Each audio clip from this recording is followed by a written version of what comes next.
I'm not saying that men cannot be spiritually inclined and sensitive, because they are, right? God created men to be sensitive, obviously, from the beginning. But I am saying that because there's so many distractions in the world, so, electronics running rampant, that was not back in the Old Testament. Electronics now here in the New Testament has driven people so far out from God, right? And so sometimes your sensitivity is pretty much desensitized because of the surroundings. And so um, I know this is not in the course or the course manual, but I feel like God is leading me to talk about how, this generation is desensitized from so many distractions, many things around us that distract us in this type of atmosphere that we live in, and we can put those things asunder. We can put them under. Like, we don't have to be desensitized if we learn to be very,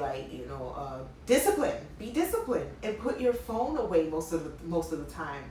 All the time that you spend on that phone, spend it with God, and that will bring a lot of your sensitivity back.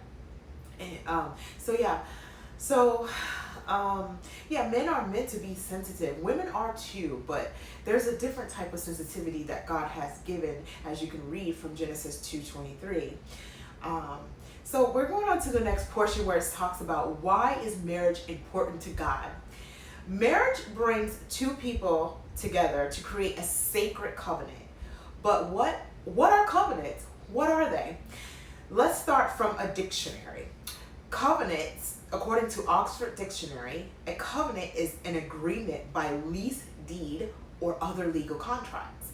So as we talked about before, God sees covenants as superior and important. So if you make a covenant before God's sight, it is superior and it is important. It's vital.